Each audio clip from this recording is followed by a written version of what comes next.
Oh, thank you very much, guys. Yes, I'm Khalid Winter. That's my name. Hiya. Yeah, I'm mixed race. That's why my name's a bit weird. It's because my dad's from Pakistan. You might have heard of it. It's the bit where he's from. It's like, imagine Crockstuff if they had rocket launchers.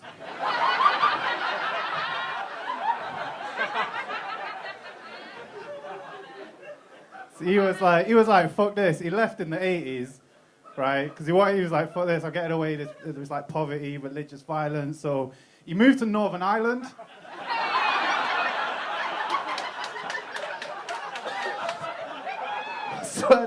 I wish I was a fly on the wall on that plane. When he landed, he was like, the land of opportunity.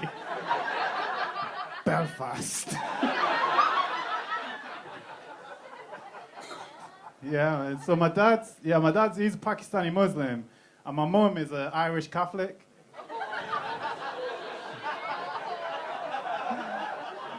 I don't know if they were in love or if it was some kind of experiment to like try and create the ultimate terrorist.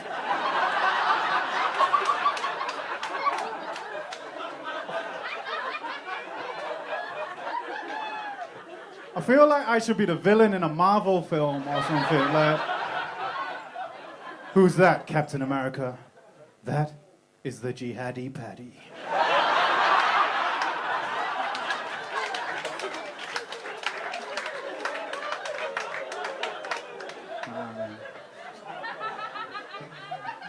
You're nice, man. It's so nice to be here, man. You're nice. I've been dealing with like a lot of rude people recently. It pissed me off. My family, mostly. Man. I've got this cousin, right, called Marcus. He's a proper little dickhead. He's like 18, and he's just mean for no reason to people. And you say, like, Marcus, why are you being a dick? And he's like, I'm just honest. You know, I just say what I think. I'm like, don't. That's horrible. If everyone just said what they think, the whole world would be like my nana. I'd be like, you're right, Khalid. You look fat. Here's 20 quid. Fuck off. Won't be that bad, actually, to be fair, would it? Nah, mate, it's like, you don't need to just be nice to people, man. You don't need to tell people about their flaws. Like, everyone knows their flaws. The only people who don't know their flaws are serial killers, prime ministers, and contestants on Love Island. We know, like, sometimes you have to lie, just little white lies to make people feel better. Like, everyone needs it, men and women. Like, men, we need the most lies. You know, like, oh no, size doesn't matter. Like, no, actually, I think bald men are sexy. I'm like, of course the baby's yours. My friend told me, he was like, Khalid, I've got this statistic for you, which is a weird-ass way to open a conversation. So I've got this statistic for you, Khalid. Did you know 1 in 25 men are raising a fake baby? I'm like, fake baby? What the fuck? What, fake baby? He's like, no, like, they think it's their kid, but it's not their kid. And he's like, doesn't that show you that you can't trust women? I was like, mate, imagine if men gave birth and could get sex as easily as women do. Nobody would know who their biological mother is. No, Jeremy Kyle would be on a 24-hour stream to be like, you wanted to know who your real mother was? We tested 257 women, and it was none of them. We'd probably be extinct from overpopulation. If not, the NHS would collapse. Too many abortions. Although at least there'd be no dickheads trying to make it illegal, so we'll get away with that. I'll probably end it on the Jeremy Kyle bit. That was a new bit. Nah, man. I actually, you know what? Yeah, I talk bad about my family, but I get on with them. My favourite is actually my nana, Nana Mo, which is short for Maureen, not Mohammed. You get Gobby in here. Nah, she's great. Nah, she's great, my nana. I love her, yeah, but she talks some proper shit as well, like proper shit. Her thing at the moment is about how soft young people are, and she makes it like proper personal to me. She's like, Khalid, your generation, why are you so sensitive? I'm like, no, your generation fainted watching The Exorcist. I watched Two Girls, One Cup in high school.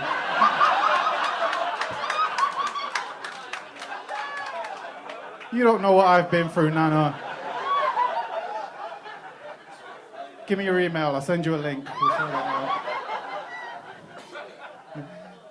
They're all proper proud of me, because I'm the first person out of the whole family to go to university. So I studied archaeology, they're not that proud. But no, so I remember like when I told my mum, I was like, Mum, I got accepted to UCL to study archaeology. And she was like, oh my God, Khalid, I'm so proud of you. I'm so proud. I can't believe my son is going to design buildings.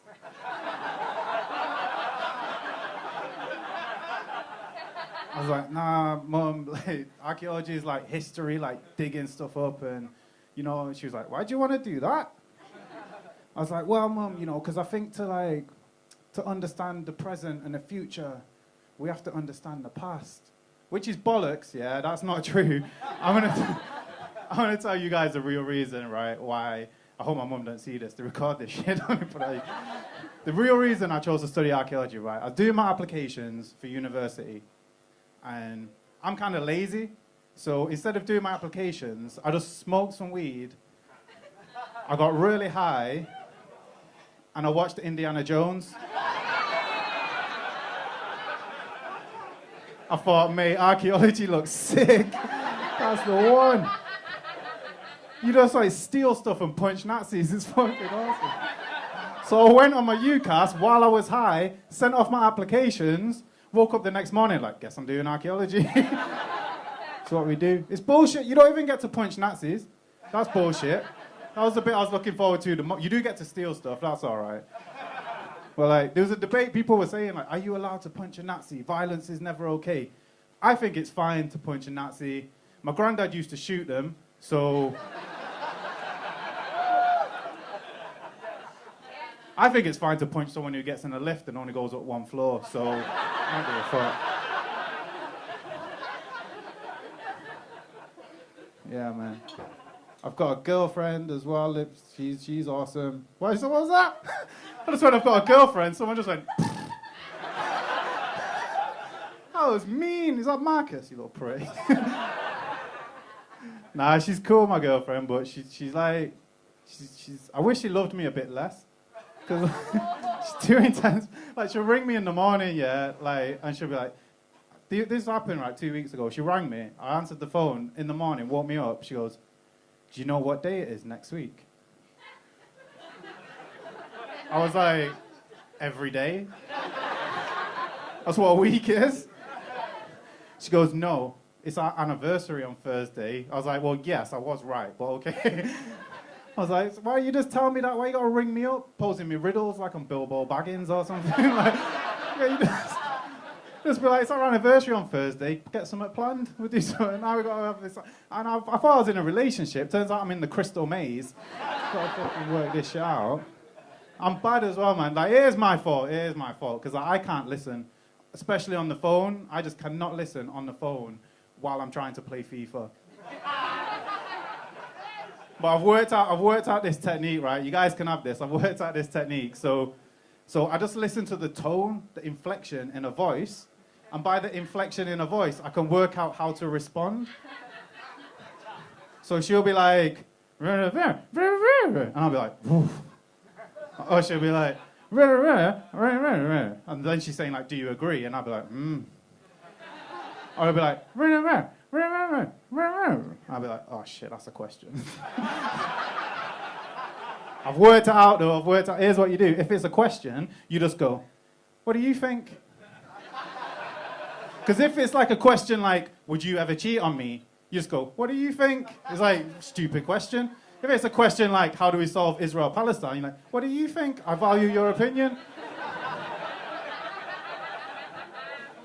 Problem is, sometimes you get follow-up questions. It's like last time I did it, I was like, what do you think? She goes, I don't know which Disney princess you would pick. How the fuck did we get here? But it's easy, like, I know who my favorite Disney princess is. I was like, Nala from The Lion King. Turns out she didn't actually ask me which Disney princess I would pick. She said, if they were real, which Disney princess would you most want to have sex with? And I said a cat.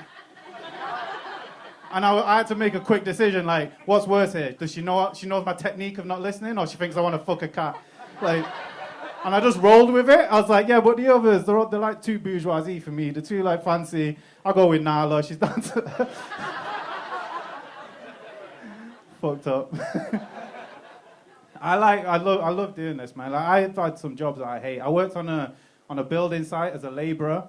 And like, some people like it, I'm too lazy, I didn't like it. I remember my first day, I was like 17, my first day I walked on the site, and I was shitting myself. I was so nervous, man, because I looked around, yeah, and the guys working on the site, I don't like to prejudge people, but they look like the kind of guys who there's no World Cup on, and their profile picture is an England flag. I'm like, But they were actually, I was the dickhead, because they were really nice. They made me feel like one of the lads. There's this guy called Brian in particular. Brian was so sound. He was like a bit older, mid-20s. He's like, Khalid, I'll look after you, mate. You know those people who just make you proper comfortable? He's like, I'll look after you. I'll show you what to do. I'm thinking, Brian, I'm a labourer. I'll pick stuff up from there. I'll put it over there. Like, I got it. But then we're sat on the wall at lunchtime, right? We're both sat on the wall looking out over the park. He's eating a ham sandwich. I'm drinking a cup of tea. And he just turns to me and he goes, so, Khalid, are you a Paki or a coon? He did not skip a beat. He was just like, do. My name's Brian. I'm a nice guy. Paki or a coon? Oh. Do you know what the fucked up thing is, though? The fucked up thing, I didn't even, like, he was so nice and he's so casual. I didn't even realize. I just answered the question. I was like, Paki.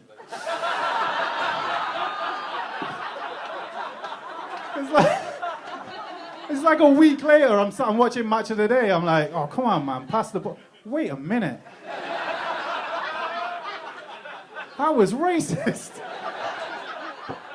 Do you know what? I wasn't even, this might make me bad, like I'm not very woke or whatever, but I wasn't even that mad at him. I was like, I still kind of think he's a nice guy. Like, he just didn't know the word. He just didn't know the right word to say. Like, he was basically just saying, like, where are you originally from? Like, that kind of thing. Like, he didn't know. Like, I like my racism like that, like, sunny side up. Like, tell me what's going on. Because, like, the worst racism you got to watch out for is the sneaky ones, man. Like, I had this estate agent, and she was just being, like, so awkward and weird and, like, making everything difficult. I'm like, why is she doing this? Like, it's making her life difficult. So I looked her up, yeah? And I was like doing a bit of research, Googled the name, doing a bit of research, and I found a Twitter, and the Twitter was all like, Sharia law taking over Britain, and like, free Tommy Robinson. So I'm like, probably racist. That might be what it is. And I was like, right, how do I deal with this though? Because she's my estate agent, like, she can make my life shit while like letting agents, like, she control my rent and everything. So this is what I did, right? When she emailed me, the next email, this is the email that I sent back. And I think I did the right thing to make my life easy, but I'm going to read it to you. Let me know what you think. So this is the actual email I sent her. Dear Jane. That's a real name, by the way, fucker. Dear Jane. Salam alaikum.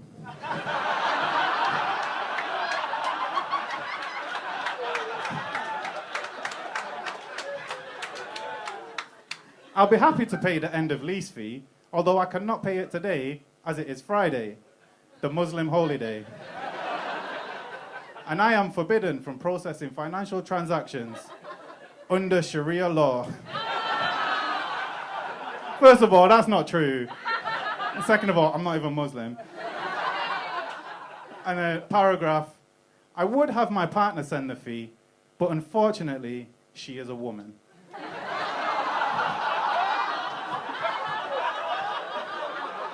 I don't think that. This is the fake Muslim Khalid. Peace be upon you, Khalid Sadiq Winter. I included my middle name because it's the name of the mayor of London. I thought that'd piss her off. Yeah, that's why I thought that was a good thing. And then I'm gone now, fuck her. You gotta keep your life easy, man. It's not worth the hassle. It's not worth the hassle. I was on Job Seekers for 2 years. That was the worst, man. Being on Job Seekers is awful. Like, no one cares about you when you're on Job Seekers. Like, not even your mum. I mean, your mum cares. Nah, your mum cares, but she cares less. You notice little shit, like, She'll only give you 1 Yorkshire pudding instead of 2. Like, she'll put a wash in for you, but she won't use any fabric softener. Which is counterproductive, because then you're in a job interview about my biggest weakness. Oh, man, I don't know. Phew. Itchiness, probably. The worst is when you're like, when you go into the job centre, man. The job centre is the worst place I've ever been to, and I've been to Iraq.